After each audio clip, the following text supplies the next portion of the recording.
সমগ্র দেশের সঙ্গে হাইলাকান্দি জেলাতেও উৎসাহ এবং উদ্দীপনার মধ্য দিয়ে মহাশিবরাত্রি পালন করা হচ্ছে। শিব চতুর্দশী উপলক্ষে আজ বুধবার সকাল থেকে হাইলাকান্দি জেলার শিব মন্দিরগুলিতে ভক্তরা পূজার্চনা শুরু করেছেন। শিবরাত্রি উপলক্ষে ধর্মীয় সংস্থা প্রজাপিতা ব্রহ্মকুমারী এক বিশেষ শোভাযাত্রার আয়োজন করে সেই শোভাযাত্রা শিলচর শহর থেকে হাইলাকান্দিতে প্রবেশ করে, যেখানে ভ্রাম্যমান শিবলিঙ্গ নিয়ে ভক্তদের পূজার্চনার সুযোগ করে দেওয়া হয়। এদিকে হাইলাকান্দি প্রসিদ্ধ বানেশ্বর শিব মন্দিরে শিব চতুর্দশী উপলক্ষে বিশেষ পূজার্চনা এবং যজ্ঞ অনুষ্ঠিত হয়।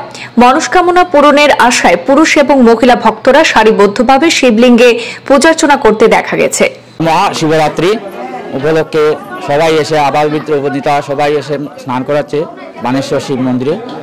আর আজকে লেগেছে 9:42 চতুর্দশী লেগেছে।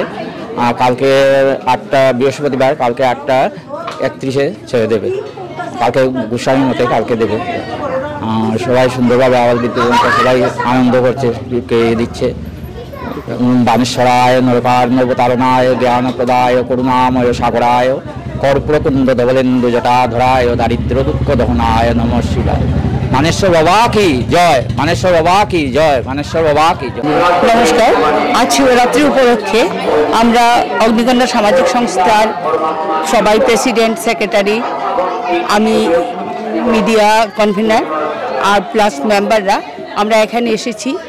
এখানে প্রজাপিতা ব্রহ্মকুমারীর সবাই এসেছেন, ওদেরকে আমরা একটু সম্মাননা জানিয়েছি।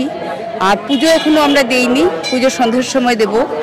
আর সবচেয়ে বড় কথা হলো এই বানেশ্বর মন্দিরের সাথে আমরা ওতপ্রোতভাবে জড়িত, যার দরুন বানেশ্বর শিব মন্দিরে আমরা শিবরাত্রিতে সকাল থেকে রাত অবধি আমরা এখানে থাকি। এবং পরদিন আমাদের এই বানেশ্বর শিব মন্দিরে সবাইকে প্রসাদ খাওয়ানো হয়। তো সবার কাছে আমার অনুরোধ, সবাই আসবেন, দুপুরবেলা এসে প্রসাদ নিয়ে যাবেন।